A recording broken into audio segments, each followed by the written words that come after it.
The end of our world wasn't loud. It didn't come with the flash of a bomb or the roar of an invading fleet, the way our old fictions had always promised. It came as a whisper, a sigh, a slow, deep exhalation that bled all the noise out of existence. We called it the Great Stillness. I was in the vault, 300 feet beneath the Utah salt flats, when it happened. The vault was my life's work, a sarcophagus for a civilization that didn't know it was dying. While the world raced toward total digital integration, building its collective consciousness on servers that spanned continents and data streams that bridged planets. I was the curator of the obsolete.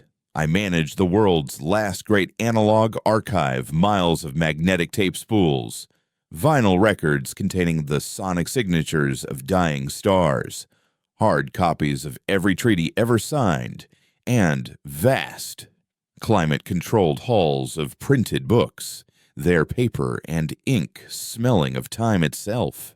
My colleagues in the digital archives on Luna and Mars called me the Keeper of Dust, a sentimental fool clinging to physical media in an age where a person's entire life could be stored on a shard of crystal the size of a fingernail. They saw me as a historian. I knew I was a mortician. On the day of the stillness, I was running a diagnostic on a reel-to-reel tape containing the last recorded transmissions from the Voyager probes, the faint, lonely signals from humanity's first gasp into the void.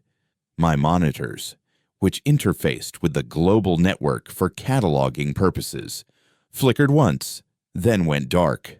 The humming of the servers that controlled the vault's environmental systems ceased. All that was left was the low, thrumming heartbeat of the geothermal generator, a closed system designed to run for 500 years, completely isolated from the outside world. Silence. Not just the absence of machine noise, but a deep, profound emptiness that pressed in on you. It was the silence of a universe holding its breath. For 3 days, I worked by the light of emergency power, trying to raise anyone on my ham radio, a piece of equipment so ancient it was practically an artifact. Nothing, just the hiss of dead air. On the 4th day, I sealed the vault behind me and took the elevator to the surface. The world I emerged into was one our ancestors would have recognized, and one we had become terrified of. No satellites streaked across the sky. The air, usually thick with the invisible traffic of drones and communication signals, felt thin and dead.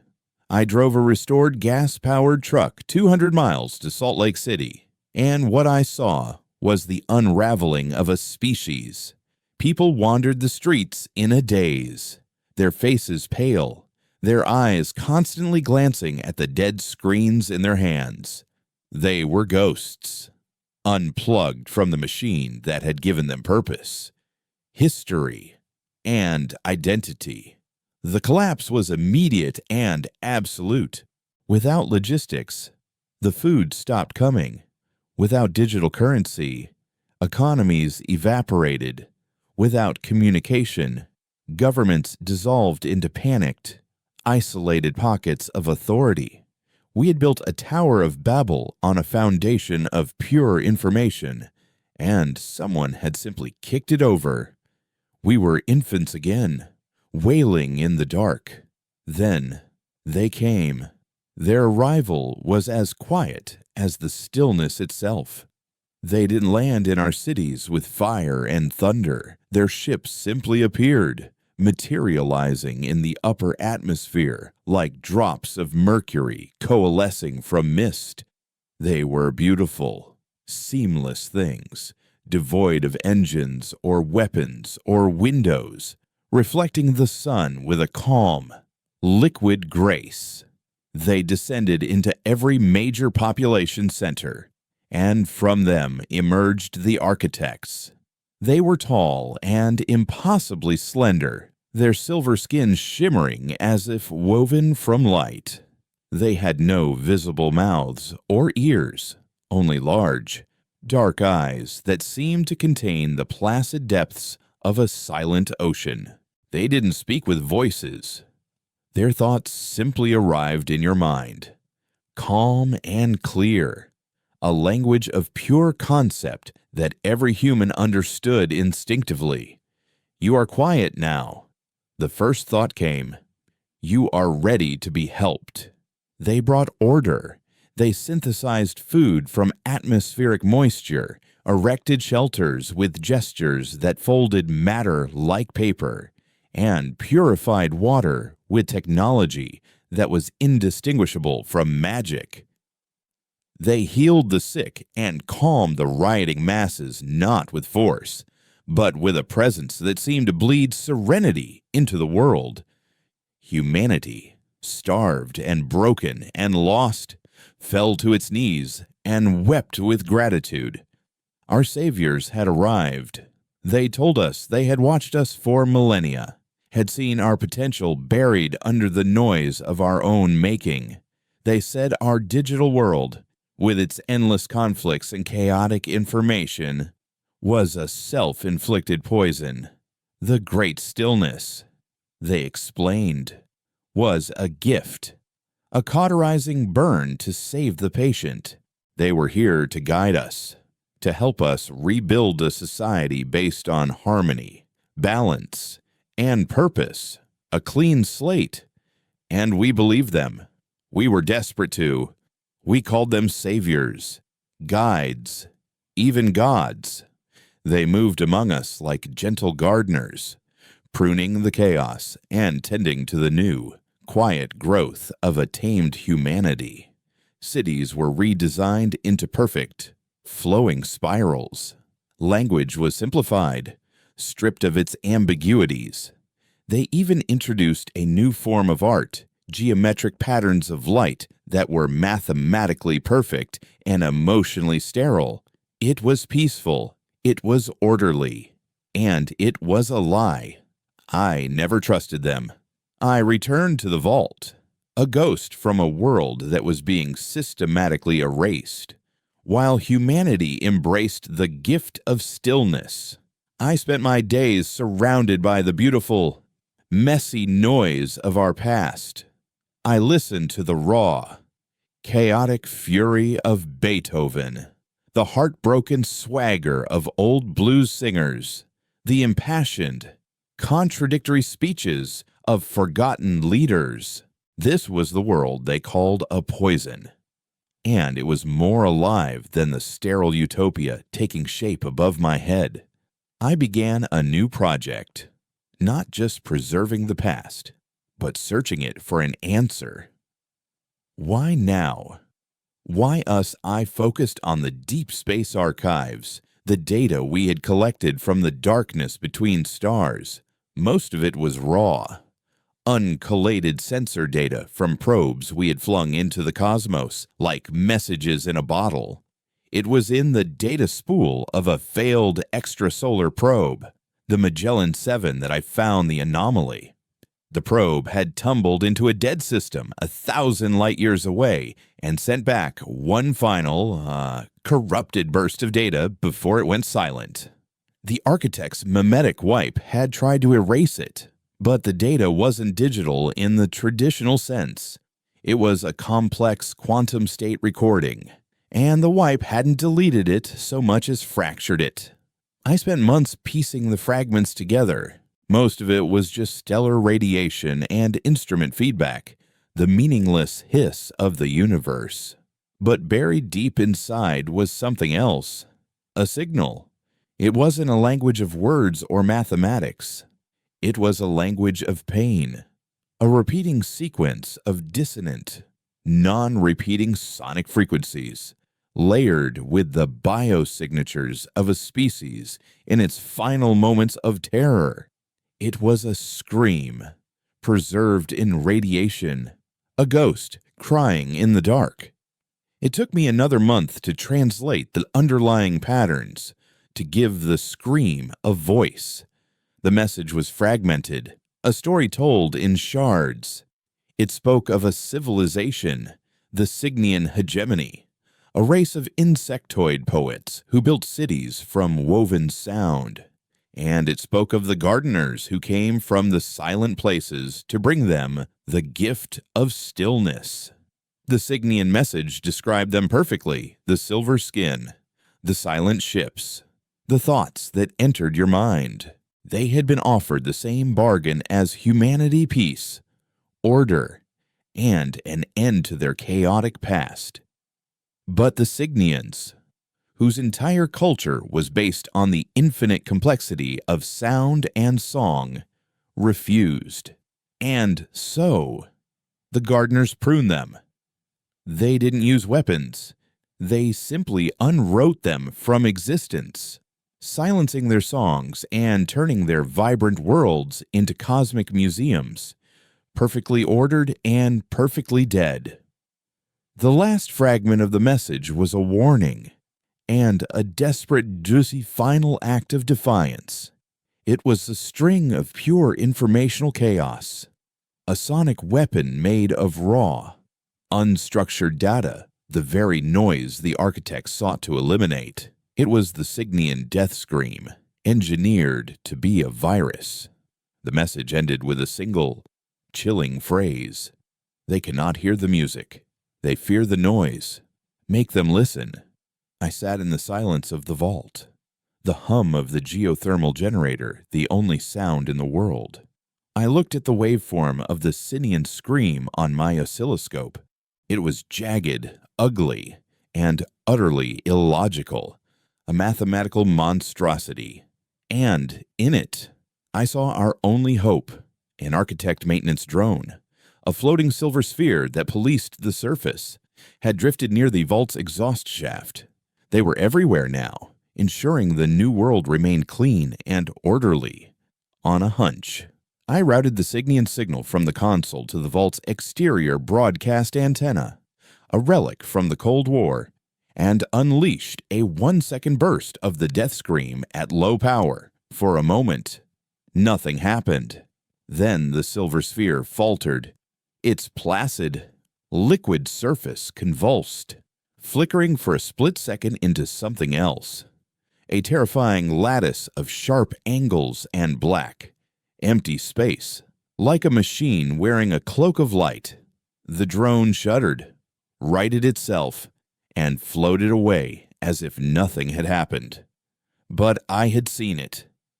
I had seen the monster behind the mask. The architects weren't gardeners. They were cosmic janitors, and their job was to scrub the universe clean of anything that didn't fit their perfect, silent design. They hadn't saved us. They had put us in a cage before they sterilized the room. We weren't a civilization they were guiding. We were a weed they were about to pull. I stood there, a lone woman in a tomb of forgotten memories, with the scream of a dead civilization as my only weapon.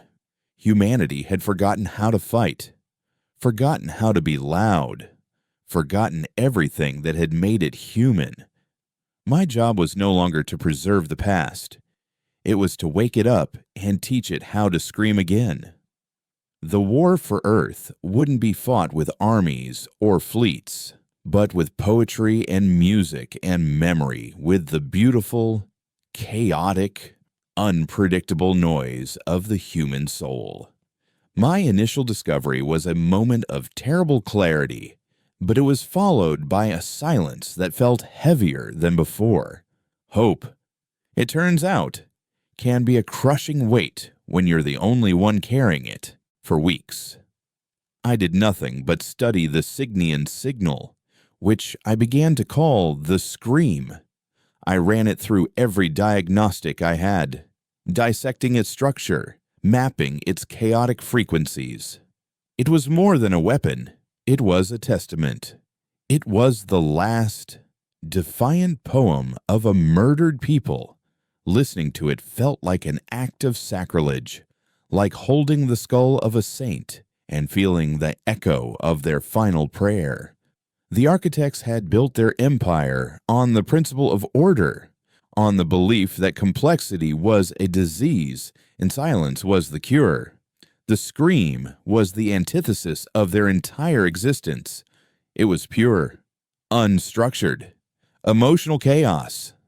It was a chord played on a broken instrument, and it was the most beautiful and terrifying thing I had ever witnessed. But a weapon is useless without a hand to wield it. And I was just one woman buried under a mountain of salt. A global broadcast was suicide. The moment a signal of that magnitude hit the airwaves, the architects would pinpoint its origin and unmake the vault and everything in it. I needed allies. But how do you recruit from a population that has been lullabied into a coma? The answer, I realized, was not to shout, but to whisper. I couldn't risk a broadcast. But the old world had left behind other pathways, forgotten arteries buried beneath the new, sterile skin of the planet. Before the global wireless network, there were cables, trillions of miles of copper and fiber optic lines, laid beneath oceans and cities, through mountains and deserts. The architects, in their arrogance, had simply ignored them. Why dig up old wires when you could manage the world from orbit? They were obsolete, useless, dead, and that made them perfect. I spent the next month rerouting the vault's primary comm station, bypassing the satellite transceivers, and hooking directly into the old transcontinental fiber optic hub that ran through the Utah Basin. It was a delicate, painstaking process. I felt like a surgeon performing a heart transplant on a ghost. My plan was simple and insane.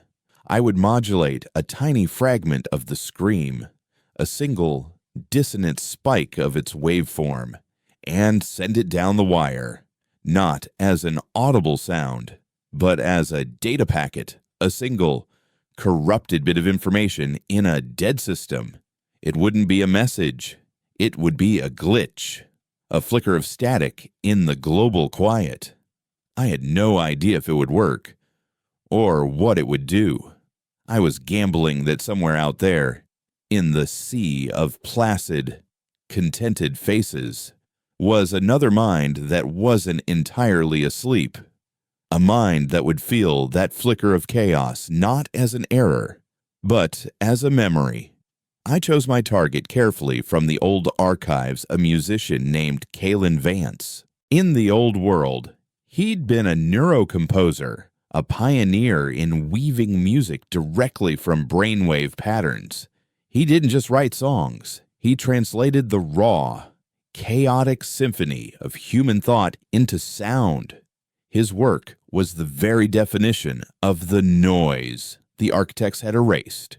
According to the last census data, he was still alive, living in the redesigned city of Denver, now called Sector 7, and working as a harmonics regulator, a title so sterile it made my teeth ache. With trembling hands, I isolated a half-second of the Sinian signal, encoded it, and sent it down the wire. The signal raced through the dark. Silent fibers, a lonely ghost of defiance traveling through a planetary graveyard. Then, I cut the connection and held my breath, listening to the silence, waiting to see if my whisper had been heard, or if I had just signed my own death warrant.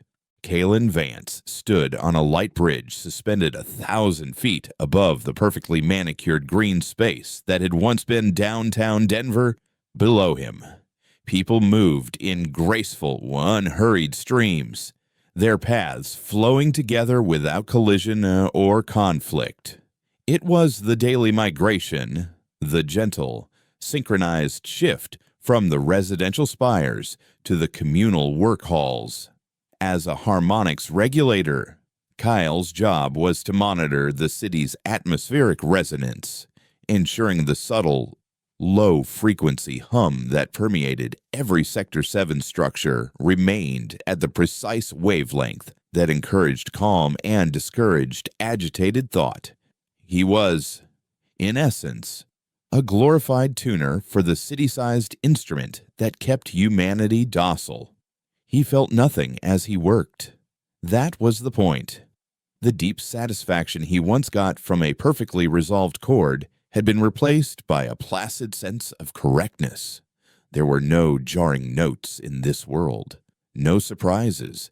Everything was in tune. And then it hit him. It wasn't a sound. It was a feeling. A spike of pure, agonizing wrongness that lanced through his mind. It was the screech of a violin string snapping in the middle of a lullaby. For a single, terrifying second, the world fell out of tune. The perfect, flowing patterns of the people below fractured. The serene hum of the city became a grating whine. A wave of nausea and vertigo washed over him, and with it came a ghost, a memory. It was the smell of spilled beer and sweat in a crowded club, the thunderous, chaotic roar of 1,000 people screaming the lyrics to his song back at him, the sharp, electric jolt of a woman's kiss in a rain-soaked alleyway. Love, anger, fear, joy, the full, messy, glorious cacophony of a life he hadn't known he'd forgotten. He gasped, clutching his head, his knuckles white. The sensation was gone as quickly as it came, leaving a profound, aching emptiness in its wake. The world snapped back into its perfect, placid harmony. But the damage was done. A crack had appeared in the smooth, sterile surface of his reality. He looked down at the people, at their calm, empty faces, and for the first time since the stillness, he felt a dissonant chord ringing in his own soul. Loneliness. Back in the vault, an alarm I hadn't heard in years blared to life. A proximity alert. I scrambled to the security monitor and my blood ran cold. It was the architect drone, the one I had glitched weeks ago. It was hovering directly over the vault's main entrance, its silver surface no longer placid. It was rippling, pulsing with a faint internal light, as if it were tasting the air, sniffing for the source of the scent it had caught on the wind. They had heard me. My whisper had been louder than I thought. The drone didn't attack. It simply watched. It was an observer, a silent sentinel placed at my door. They knew something was down here, something that didn't belong in their quiet new world. The vault was no longer a sanctuary, it was a prison, and the warden was floating right outside. My gamble had worked, but it had also started a clock. For Kale, the days that followed were a quiet torture. He performed his duties as a harmonics regulator, but the world felt like a poorly rehearsed play. The placid expressions of his neighbors seemed like masks. The perfect harmony of the city felt like a lie. The ghost memories came back in flashes, triggered by the smallest things. The geometric pattern of a light display would remind him of the chaotic splash of a Jackson Pollock painting. The synthesized flavor of his nutrient paste would evoke the memory of the sharp, complex taste of a real strawberry. He was a man haunted by a life he couldn't fully remember, and the dissonance was tearing him apart. He knew, with a certainty that defied all the logic of this new world, that he had to find the source of that signal, that beautiful, terrible crack in the silence. He started his search in the Undercity, the abandoned warrens of steel and concrete that the architects hadn't bothered to dismantle. He told his overseer he was recalibrating the foundational resonance dampeners, a lie that was accepted with the same placid disinterest as everything else. Down in the dark, surrounded by the ghosts of the old world, faded advertisements, rusted subway cars, the skeletal remains of forgotten infrastructure, he felt more at home than he had in years. It was here, in the old maintenance tunnels, that he found the fiber optic trunk line, a thick black serpent sleeping in the dust. Using a portable spectrum analyzer he'd salvaged from his old studio, he began to trace the faint, residual energy of the signal. It was almost impossible to find. A single wrong note in an ocean of silence. But Kyle had spent his life listening for the notes that no one else could hear. The trace led him west, out of the city, following the path of the buried cable across the plains and into the mountains. His absence was eventually noted. A query was sent to his personal data slate, a gentle request for a status update. He ignored it. The next day, 2 silver drones appeared on the horizon, moving with silent, unhurried purpose along his trail. The hunt had begun. He traveled by night, hiding in caves and ancient, crumbling ruins by day. The drones a constant, terrifying presence behind him. He was starving, exhausted, and running on a fuel he hadn't felt in years, fear. One evening, huddled in the remains of an old gas station, he saw them, a family, living in the shell of a burned-out bus. They were outsiders, people who had refused the architect's gift and chosen to live in the wild, scavenging the remains of the past. They were dirty, thin, and their eyes were filled with a fierce, wary intelligence.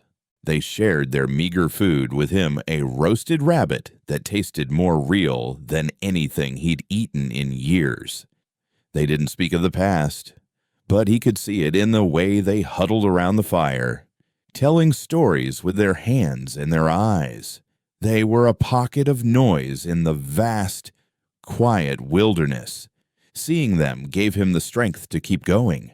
He wasn't just running toward a signal, he was running toward a chance to feel alive again. Finally, after 3 weeks of running, he saw it. A series of exhaust shafts, almost completely hidden in a depression in the Utah salt flats, with a single silver drone hovering over them like a hawk. He knew this was it. He waited until the darkest point of the night, and then he made his move, crawling on his belly across the salt, the drone silent, searching gaze a physical weight on his back. He slipped into the exhaust shaft, his heart pounding a frantic, chaotic rhythm against his ribs, a rhythm he thought he'd forgotten how to make. The shaft led him down into the darkness, into the heart of the machine that had called to him.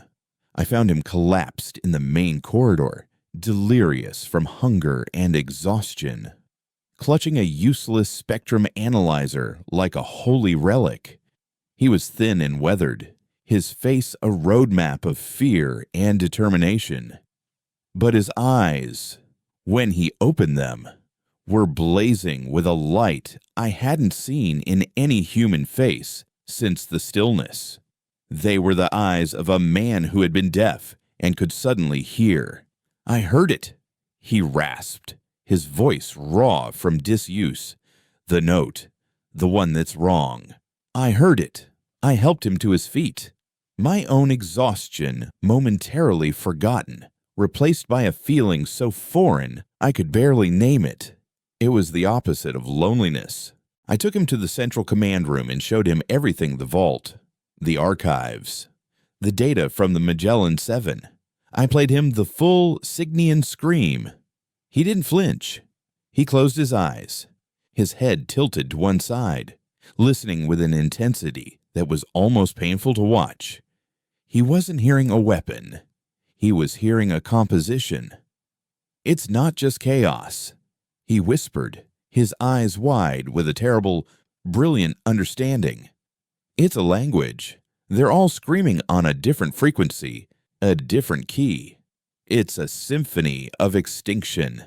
He looked at me then, the musician and the archivist, the keeper of noise And the Keeper of Memory, two ghosts in a tomb at the end of the world. "You found the first note," he said, a grim, defiant smile touching his lips. "Now we have to write the rest of the song."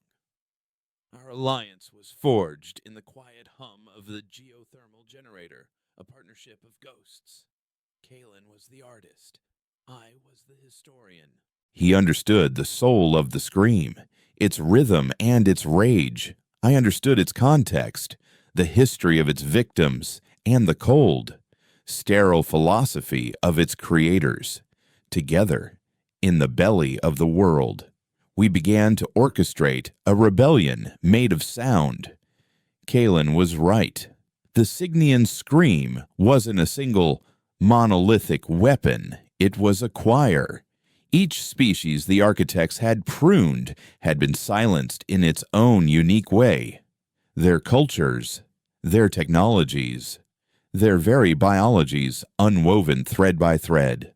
The scream contained fragments of those extinctions, dissonant echoes of other voices, other songs cut short. It was a memorial, a codex of genocide. Our first task was to deconstruct it, to isolate the individual voices buried within the cacophony.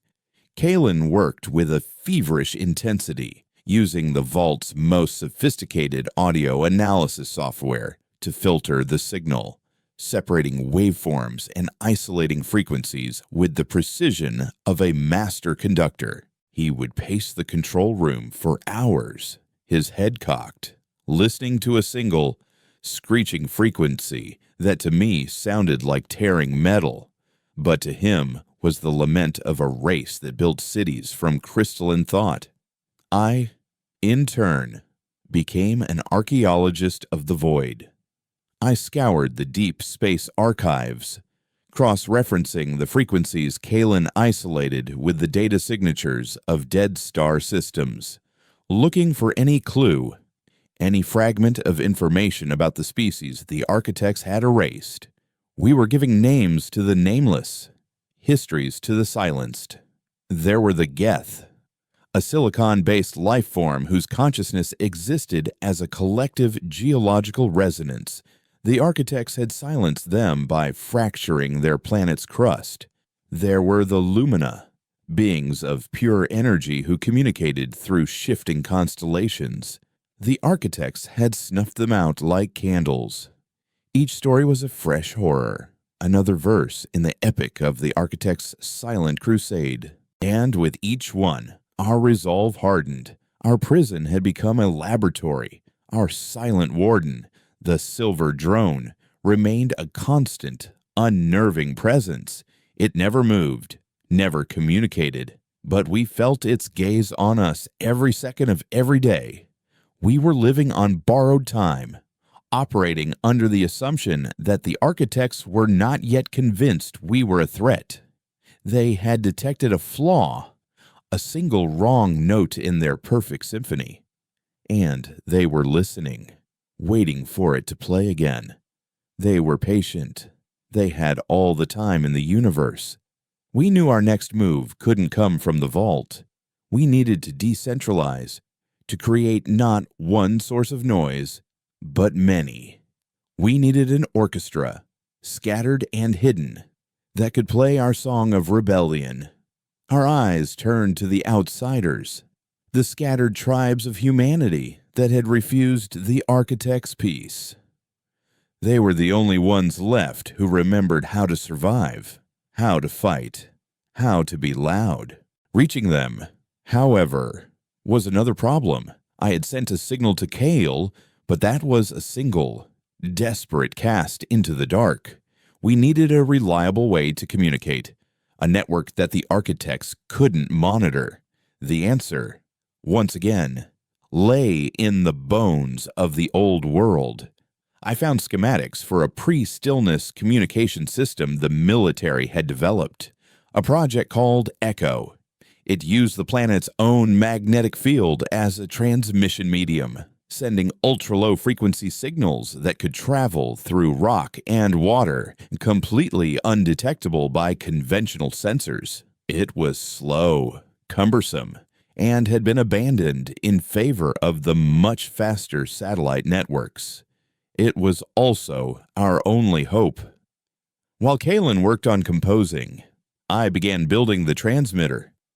It was a monstrous thing, a web of copper coils and magnetic resonators that took up an entire storage bay. I salvaged parts from old missile guidance systems and nuclear submarine comms arrays, cannibalizing the weapons of a forgotten age to build a tool for a new one. It felt fitting. After 2 months of relentless work, we were ready. Kalen had composed what he called the Overture. It wasn't the full, raw power of the Cygnian scream. That would be like trying to teach a baby to speak by shouting at it. The Overture was subtler. He had taken a single, mournful Geth frequency and woven it into a simple, repeating melody, a haunting, 5-note phrase that was mathematically imperfect, full of unresolved tension. It was designed not to attack, but to awaken. It was a question asked in a language of forgotten feeling. We chose our first target, a large outsider settlement in the ruins of what was once Chicago, a place they called the Scrapyard.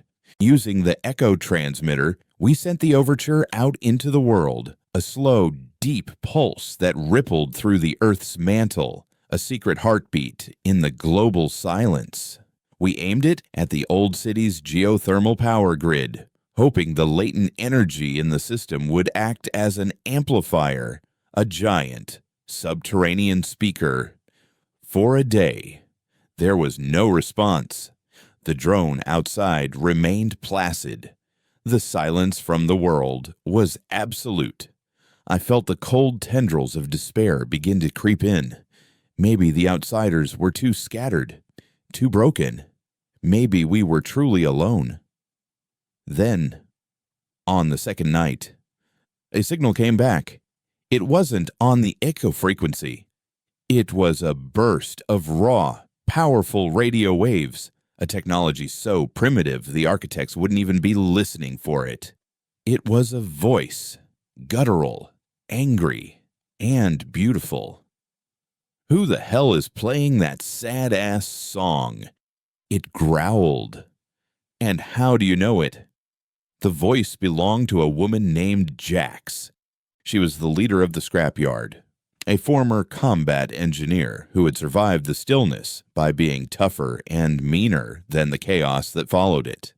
She and her people had built a life out of the wreckage of the old world, their bodies and their spirits held together by rust and sheer, stubborn defiance.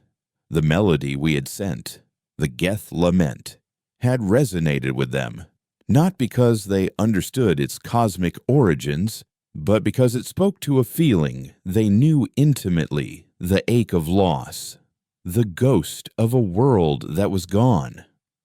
For them, it was the sound of their own grief.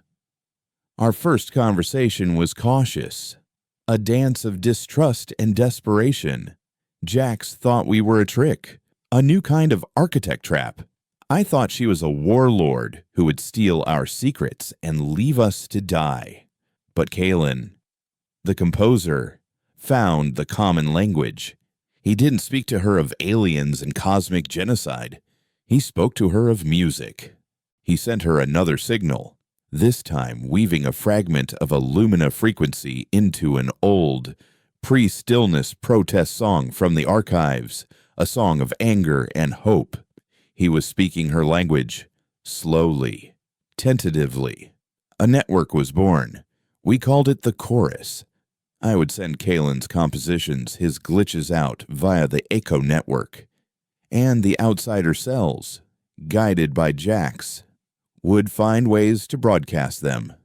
They turned the ruins of the old world into their instruments. They hooked salvaged broadcast antennas to lightning rods during thunderstorms, using the energy of the storm itself to power a fleeting, chaotic broadcast. They turned the massive abandoned particle accelerator at Fermilab into a giant magnetic resonance amplifier, sending a single, pure note of defiance vibrating through the bedrock of the continent. They were a guerrilla orchestra, playing a symphony of rebellion from the shadows. Each broadcast was a risk, a new crack in the architect's perfect silence, and they were beginning to notice. More drones began to appear in the skies above the outsider territories. Patrols of silent, silver figures, whom the outsiders called cleaners, began to sweep through the ruins, their dark, oceanic eyes searching for the source of the noise. The war had entered a new phase. It was a game of cat and mouse played with frequencies and ghosts. We would broadcast for a few minutes, just long enough to plant a seed of dissonance, and then go silent, melting back into the ruins. But the seeds were taking root. In the architect-controlled sectors, people were beginning to change. The glitches were bleeding through. An architect-approved light sculpture would flicker for a second, displaying a chaotic, forgotten image from an old movie. The placid, humming tones of a residential spire would be interrupted by a half-second of a wailing blues guitar. These were small things, momentary lapses in the perfect order, but they were enough. They were reminders. People began to whisper in the sterile corridors. They started to remember jokes, to dream in color again.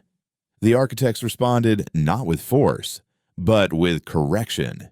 Citizens who showed signs of dissonance would be taken to serenity centers for retuning, emerging days later with the same calm, empty smiles as before, but with a new, hollow look in their eyes. The cage was getting smaller. Our greatest victory and our most terrifying escalation came when Kalen managed to weave a signal into the architect's own primary communication network. He found a flaw in the quantum entanglement protocols they used to communicate instantaneously across the globe. He couldn't send a message, but he could introduce a single, repeating echo, a feedback loop. He encoded it with the biosignature of the Signian species, their final, terrified scream, translated into a flicker of pure data for 9 seconds across the entire planet. Every architect, every drone, every piece of their technology was hit with a ghost, an echo of the genocide they thought they had buried 1,000 light years away. The reaction was immediate and violent. For the first time, we saw them break. In Sector 7, Kalen's old home, the light bridges flickered and died. The atmospheric hum became a deafening roar. The silver cleaners froze in place, their bodies convulsing, their placid surfaces momentarily dissolving to reveal the horrifying, angular machinery beneath. It was a glimpse of the monster, and it was enough to shatter the illusion of peace forever. That night, the first riot since the stillness broke out in Sector 7. It wasn't a coordinated attack. It was a spontaneous, chaotic explosion of fear and confusion. People screamed, their voices raw and unused. They smashed the perfect light sculptures. They fought the cleaners not with weapons, but with their bare hands. It was a clumsy, desperate, beautiful noise. It was the sound of humanity waking up. Up on the surface, Jax and her crew saw the glow of fires from the city for the first time. She got on the radio, her voice filled with a kind of awed disbelief. "You crazy bastards," she said. "You actually did it. You taught them how to sing again." But in the vault, watching the chaos unfold on our salvaged satellite feeds, there was no celebration. The single silver drone above our entrance was gone. In its place, a dozen more had appeared, arranging themselves in a perfect, geometric pattern around the exhaust shafts. They weren't watching anymore. They were waiting. The overture was over. The architects knew where we were. And the silent war was about to get very, very loud. The riot in Sector 7 was a spark. But sparks die without fuel. The architects' response was swift and chillingly effective. They didn't send in armies. They sent in the silence. Overnight, a wave of pure sonic dampening rolled over the city. All sound above a certain decibel level simply ceased to exist. Screams became whispers. Explosions became puffs of air. And the roar of the crowd faded into a collective, unheard murmur. The cleaners, their composure restored, moved through the now silent streets, rounding up the dissonant and escorting them to the Serenity Centers, which were now operating at full capacity. The rebellion was smothered in its crib, not with a boot, but with a pillow. The message from the architects was clear, a thought that seeped into the minds of everyone in the sector, and into ours in the vault. Noise is chaos. Chaos will be corrected. There will be order. It was a devastating psychological blow. We had shown them they could bleed, but they had shown us they could cauterize the wound in an instant. Jax's voice on the radio was grim. "They're spooked," she said, her words crackling with interference as she broadcast from a mobile rig, constantly on the move to avoid detection. "They're sweeping the ruins. Doubled the cleaner patrols. They're hunting us now." Your song woke up the city. But it also woke up the damn guards. Kalen took the failure the hardest. He saw the silence in Sector 7 not as a strategic setback, but as a personal one. He had composed a symphony of awakening, and it had ended in a muffled scream. He locked himself in the audio lab for days, listening to the Signian scream on a loop, the raw, unfiltered agony of a dozen dead species. He was searching for something more, a new key, a new weapon. "It's not enough to wake them up," he muttered, his eyes red-rimmed and feverish, the glow of the monitors reflecting off his pale face. "We have to give them a way to fight back. We have to teach the silence how to scream." While Kalen wrestled with the ghosts in the machine, I turned my attention to a more immediate problem: survival. The ring of drones above the vault was tightening. They were no longer just observers. They were a siege engine. They began emitting low-frequency pulses, probing the rock around us, mapping the vault's structure. They were looking for a way in.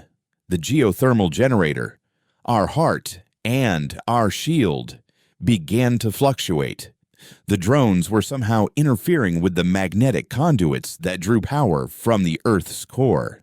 The lights in the vault would flicker and dim for minutes at a time, plunging us into a terrifying, primordial darkness. The silence of the tomb was no longer a comfort, it was a threat. We were trapped, and the walls were closing in. Our salvation came from an unexpected quarter. Jax, on one of her scavenging runs, stumbled upon a pre-stillness military bunker buried in the Rockies. It was a treasure trove of forgotten technology, but its greatest prize was a complete geological survey of the North American continent, including a network of deep earth tunnels used for covert transport of nuclear materials. One of those tunnels, long collapsed and forgotten, ran within 100 yards of the vault. It was our way out. The plan was as desperate as it was dangerous. Jax's crew would work from their end, using salvaged mining explosives to clear the collapsed section of the tunnel. We, from ours, would have to drill through the vault's outer wall. It was a race against time. The generator was failing faster now, the power outages lasting longer. The drone's pulses were becoming more focused, more intense. They were pinpointing our weakest sections. We could feel the vibrations through the concrete floor, a slow, steady drumbeat counting down our final hours, while the drill, a massive, groaning beast of a machine, chewed its way through reinforced concrete. Kalen had his breakthrough. He emerged from the lab, gaunt but with a terrifying fire in his eyes. He wasn't holding a data slate. He was holding a schematic. They control sound. They control light. They control the very frequencies of our world, he said, his voice a low, intense hum. But they don't control the instrument. We do. He spread the schematic on the central console. It was a design for a device he called a resonator. It was small, no bigger than a human fist. A complex lattice of salvaged sonic emitters, magnetic coils, and a central processing unit. This won't broadcast a signal, he explained. It absorbs one. It listens to the architect's control frequency, the hum, the dampening field, all of it, and it finds a single flaw, a harmonic ghost, and it amplifies it. It feeds their silence back to them, but out of tune. It doesn't fight the signal, it poisons it from the inside. It was brilliant. It was a form of sonic aikido. We wouldn't need a massive, vulnerable transmitter. We just needed to get these small, silent resonators into the heart of their network. I looked at the schematic, then at the power readings for the drill. The generator was at 30% and falling. How many of these can we build? I asked. And how fast? We turned the vault into a frantic, desperate assembly line. We stripped wiring from the walls, processors from the archival systems, emitters from the emergency alert sirens. Every piece of the vault that wasn't essential to our immediate survival was sacrificed. We were dismantling our sanctuary to forge the weapons of our escape. We built 12 resonators, 12 seeds of chaos, before the main generator finally gave out. The primary lights went dark. The hum of the systems died, and the only thing left was the weak, flickering glow of the battery-powered emergency lights and the rhythmic, agonizingly slow thud of the drill, now running on its own dwindling power pack. The air grew cold and stale. We were in the final moments. The thud of the drill was answered by a new sound, a high-pitched whine from above. The drones were cutting through the main entrance. At the same instant, we heard a distant, muffled explosion through the rock. Jack's, a voice, faint and distorted, crackled over our handheld radio. "We're through. If you can hear this, you've got about 5 minutes before this whole tunnel comes down. Get your asses in gear." The drill broke through the wall with a final, shuddering groan. A cloud of rock dust billowed into the corridor. We didn't hesitate. I grabbed the pack containing the 12 resonators. Kalen grabbed the master copy of the Signian Scream. We scrambled through the narrow, freshly cut hole into the ancient, suffocating darkness of the nuclear transport tunnel. Behind us, we heard the sound of tearing metal as the cleaners breached the vault's final door. We ran. The tunnel was a nightmare of jagged rock and twisted support beams. We ran by the light of a single flickering headlamp, our lungs burning, the sound of the collapsing tunnel roaring behind us. We made it to the rendezvous point, a cavernous junction, just as the passage we had come through imploded, sealing the vault forever. It was a tomb now, but one that had given birth to a rebellion. Jax and her crew were there, their faces grim in the harsh glare of their work lights. They were a hard-looking group, Men and women who looked like they'd been carved from the same rock we were standing in. Jax. A woman with a web of scars around one eye and a gaze that could chip stone, looked at the pack on my back. "That's it?" she asked, her voice echoing in the cavern. "The great weapon from the secret underground lab looks like a bag of junk." "It's not the weapon," Kalen said, his breath coming in ragged gasps. "It's the sheet music. Our escape from the underground was just the beginning of the next, more dangerous phase of the war. We were no longer ghosts in a machine.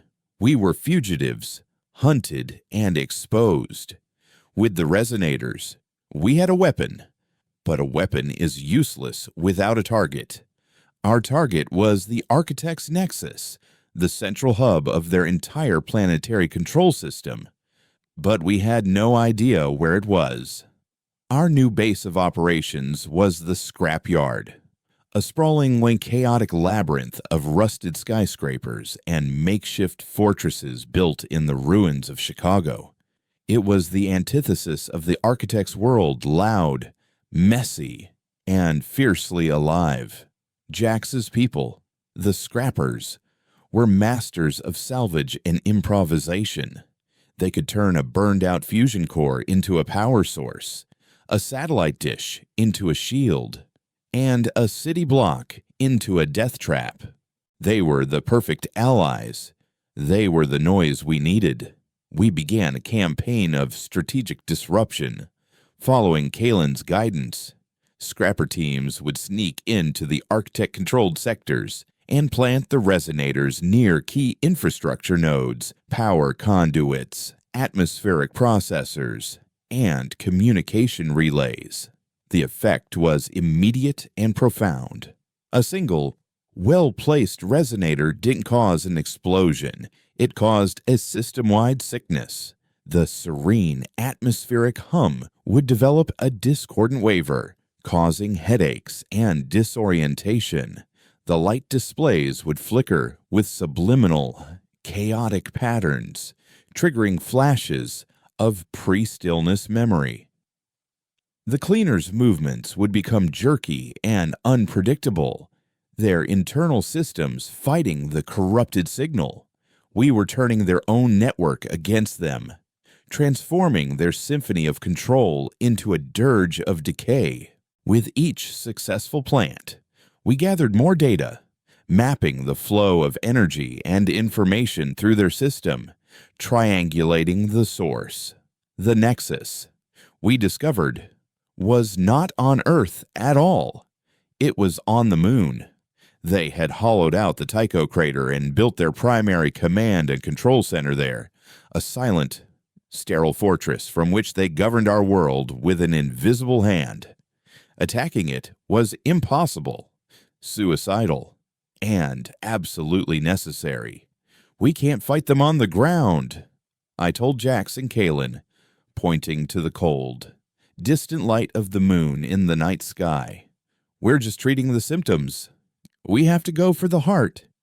Jax just stared at the moon, a slow, grim smile spreading across her face. "Well," she said, cracking her knuckles, "good thing I know where they keep the old rockets." The song was about to go interstellar. The rockets were a legend in the scrapyard, a ghost story the old-timers told around the fire. They were called the Dragons, 3 pre-stillness orbital-class launch vehicles, relics from the final, frantic days of the space race before the world unified under a single digital banner. They had been mothballed in an underground silo complex in the deserts of New Mexico, forgotten by a world that had moved on to cleaner, more efficient methods of space travel. They were chemical-fueled, brutally powerful, and completely, utterly analog. They were our Trojan horse. Getting to them was a war in itself. It was a 2,000-mile journey through territories patrolled by cleaners and monitored by a sky full of silent, watching drones. We became a phantom caravan, a ghost army moving through the skeletal remains of the American heartland. Jax led the way, her scrappers a whirlwind of salvage and sabotage. They rigged old EMP mines to disable cleaner patrols, created ghost signals to lure drones into box canyons, and used their intimate knowledge of the broken landscape to move an army of 200 people and tons of salvaged equipment completely undetected. Kalen and I were the heart of the caravan. He spent the journey refining the final piece of our symphony of chaos, a signal he called the Requiem. It was the full, unbridled fury of the Signian scream, woven together with the laments of a dozen other murdered species, all encoded into a single, devastating data packet. It wasn't designed to disrupt, it was designed to shatter. It was the sound of a universe screaming back. My role was that of the mission architect. I planned the launch, calculated the trajectory, and designed the payload delivery system. We had one shot. The Requiem had to be delivered directly into the lunar nexus's central processing core. A near miss was the same as a total failure.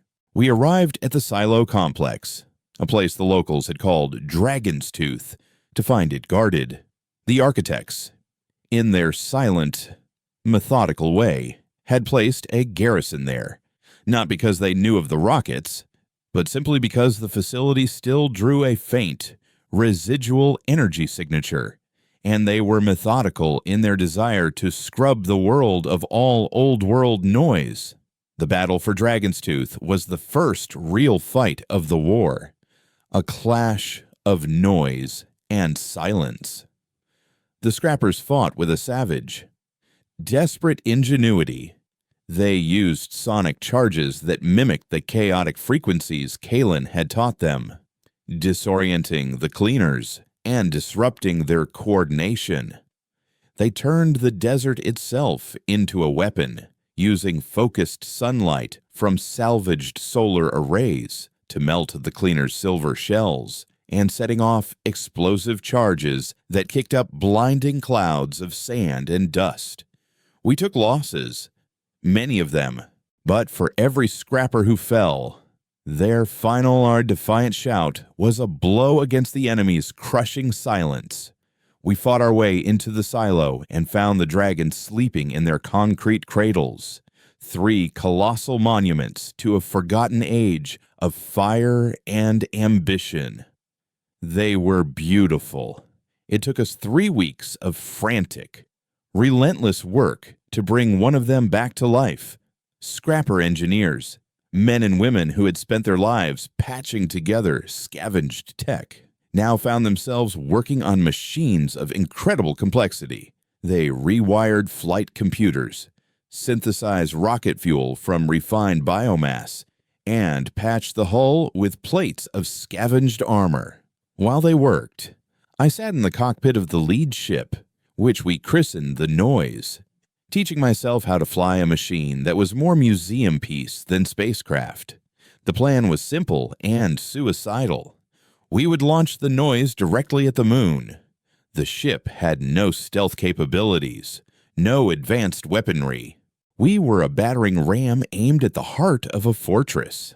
Jax and a small team of her best fighters would be on board with me. Kalen would remain at Dragon's Tooth. His job was the most critical. He would broadcast the Requiem signal, but he couldn't just send it from Earth. The architect's atmospheric dampening field would tear it apart. He had to use the Noise itself as the antenna. He would transmit the signal to us, and we would broadcast it at point-blank range. A shotgun blast of pure chaos aimed directly at the Nexus. We launched on a moonless night, a pillar of fire and thunder that tore a hole in the silent sky. For the first time since the stillness, a sound of humanity's own making broke the atmospheric barrier and reached for the stars. The reaction from the architects was instantaneous. Our ascent was a frantic, desperate climb through a gauntlet of silver. Drones materialized around us, silent and deadly. They didn't have traditional weapons. They used focused gravity waves, ripples in space-time that tried to tear our ship apart. The noise groaned under the strain, its old frame screaming in protest. Jax and her scrappers were magnificent. They stood in the cargo bay, which they had converted into a makeshift gunnery, firing salvaged railguns and plasma charges, creating a storm of kinetic fury around us. They couldn't destroy the drones, but they could push them back, giving me the precious seconds I needed to keep our trajectory true as we broke free of the atmosphere. We saw it. The lunar nexus. It wasn't just in the Tycho crater. It was the crater. The entire celestial basin had been transformed into a single, vast machine, a web of crystalline structures and pulsing energy conduits that glowed with a cold, sterile light. It was beautiful, perfect, and utterly alien. Kalen. Now, I screamed into the comm. Back on Earth. Kalen unleashed the Requiem. The signal surged through the cosmos, a ghost of pure, concentrated rage. The noise shuddered as our broadcast antenna, a repurposed deep space comms dish welded to the hull, lit up, screaming the symphony of the dead into the heart of the architect's silent empire. The effect on the Nexus was immediate and catastrophic. The perfect, geometric patterns of light fractured. The crystalline structures began to vibrate, resonating with the chaotic, alien frequencies of the Requiem. The architect's perfect song of control was being drowned out by the death screams of their victims, but they were not defeated. A wave of energy, a pure manifestation of their will, lashed out from the Nexus and struck our ship. The lights died. The engines sputtered. We were dead in the water, drifting towards the convulsing machine city on the moon. "They've got us," Jax said, her voice grim but steady over the internal comm. "It's not enough. We have to get closer." She was right. The broadcast was being diffused by the Nexus's own failing energy shields. We had to deliver the final note by hand. "Get to the escape pods," I ordered. "That's not the plan," Jax shot back. "There is no plan anymore," I said, unstrapping myself from the pilot seat. "There's only the ending." Jax and I made our way to the cargo bay, where the master copy of the Requiem was stored on a shielded quantum drive. We loaded it into a single, modified railgun projectile, a bullet made of ghosts. The Nexus was tearing itself apart now, racked by the chaotic signal, but it was already beginning to adapt, to find a way to silence the noise.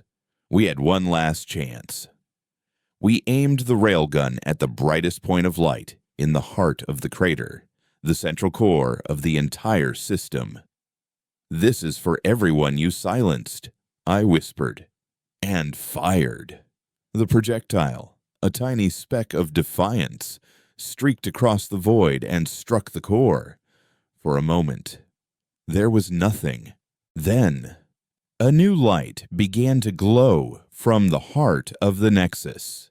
It wasn't the cold, sterile light of the architects. It was a warm, chaotic, multicolored light. It was the light of 1,000 different species, 1,000 different histories, 1,000 different songs, all exploding outward in a final, glorious chorus. The Requiem hadn't just destroyed the Nexus, it had transformed it into a monument. The architect's psychic network shattered. On Earth, the hum in the air died. The cleaners froze, their silver shells dissolving into dust, revealing the inert, alien machinery beneath.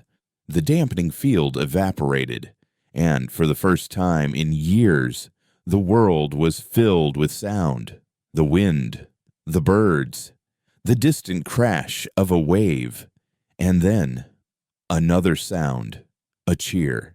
It started in the scrapyard, a raw, guttural roar of victory that was picked up by the newly awakened cities. A wave of human noise that rolled across the planet. We had won. The noise was crippled, drifting in lunar orbit. Jax and I stood at the main viewport, watching the Earth, listening to the beautiful, chaotic sound of our species waking up. We weren't saviors. We weren't heroes. We were just two people who had refused to be quiet. Our ship was a wreck. Our army was battered, and our world was in ruins. But it was our world.